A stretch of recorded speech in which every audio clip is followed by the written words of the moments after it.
दरम्यान सध्या शिक्षक आमदारांचं आंदोलन सुरू आहे। आपण थेट पाहूयात।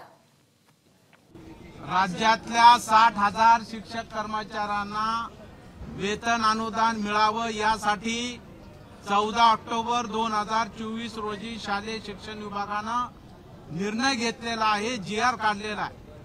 परंतु अद्यापर्यंत त्यासाठी आर्थिक तरतूद न झाल्यामुळे आज 60,000 शिक्षक कर्मचारी वेतनापासून वंचित आहेत आणि म्हणून गेले 2 दिवसापासून आझाद मैदानावर ते आंदोलन करतायत।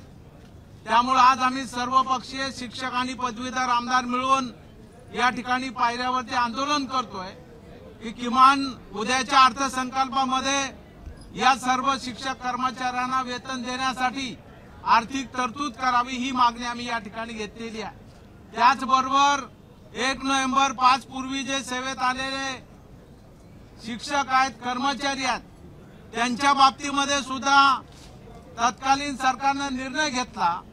माननीय मुख्यमंत्री एकनाथरावजी शिंदे साहेब असताना 1 नोव्हेंबर 5 पूर्वी ज्यांची नियुक्ती होती, जाहिरात होती, अशा सर्व शासकीय कर्मचाऱ्यांना जुनी पेन्शन योजना देण्याचा निर्णय घेतलेला आहे। परंतु या शिक्षक कर्मचाऱ्याला मात्र वंचित ठेवलेला आहे। शासकीय कर्मचाऱ्याप्रमाणे त्यांना सुद्धा जुनी पेन्शन योजना मिळाली पाहिजे, या मागणीसाठी सुद्धा आम्ही धरणे आंदोलन या ठिकाणी करत आहोत। आज राज्यामध्ये 20 पटसंख्येच्या खाली पटसंख्या आली तर ते वर्ग बंद करणार, अशा प्रकारची घोषणा सुद्धा शालेय शिक्षण विभागाने केलेली आहे।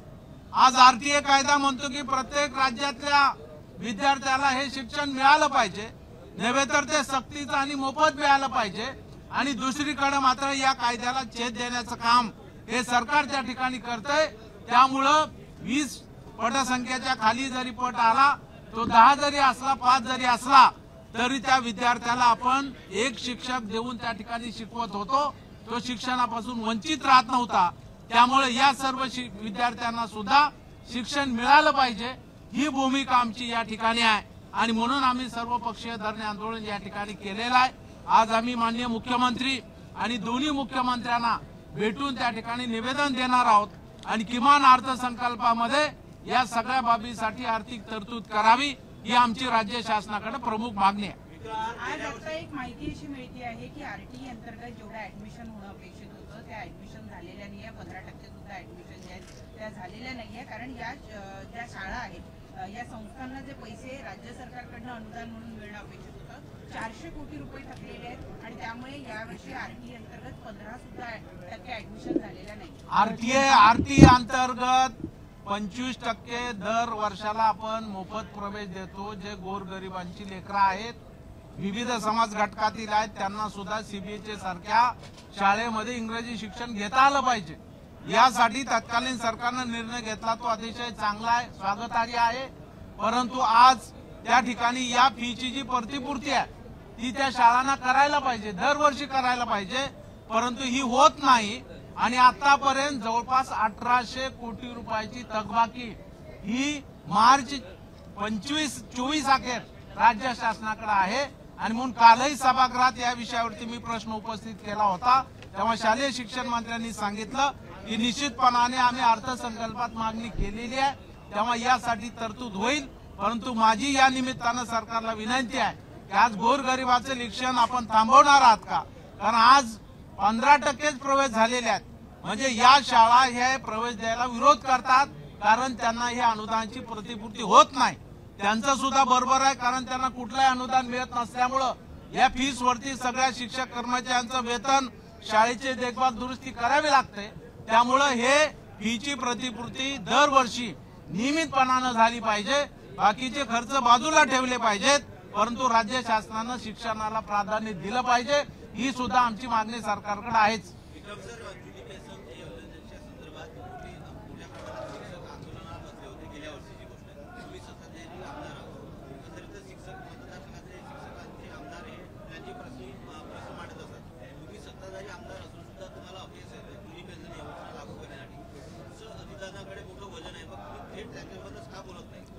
या बाबतीमध्ये आता उच्च न्यायालयामध्ये कोर्ट केस आहे आणि त्यामुळे आम्ही असं म्हणतोय की सरकारने निर्णय घ्यावा। जेणेकरून कोर्टामध्ये आम्हाला सांगता येईल की बाबा सरकारनं निर्णय घेतला, आता केस मागे घ्या.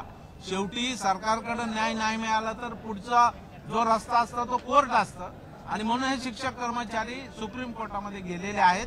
तेव्हा न्यायप्रविष्ट बाब आहे म्हणून सरकार त्या ठिकाणी दुर्लक्ष करत आहे.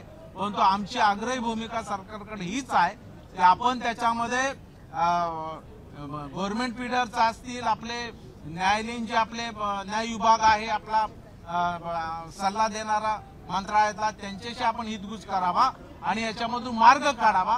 कारण तत्कालीन सरकारने माननीय मुख्यमंत्री एकनाथरावजी शिंदे साहेब असताना, माननीय अजितदादा पवार साहेब उपमुख्यमंत्री असताना आणि देवेंद्रजी फडणवीस साहेब उपमुख्यमंत्री असताना एक समिती गठीत केली. त्यानुसार त्यांनी राज्य शासकीय कर्मचाऱ्यांना ही जुनी पेन्शन दिली. परंतु शिक्षक मात्र आमचे वंचित राहिलेत. का? तर तुमची कोर्टात केस आहे म्हणून. त्यामुळे आम्ही असं म्हणतो की तुम्ही निर्णय घ्या, कोर्टातील केस आम्ही मागे घेऊ. यावरती घोडा आडलाय, तेव्हा हा निर्णय व्हावा यासाठी आमचा प्रयत्न सुरू आहे. धन्यवाद. एबीपी माझा, उघडा डोळे बघा नीट.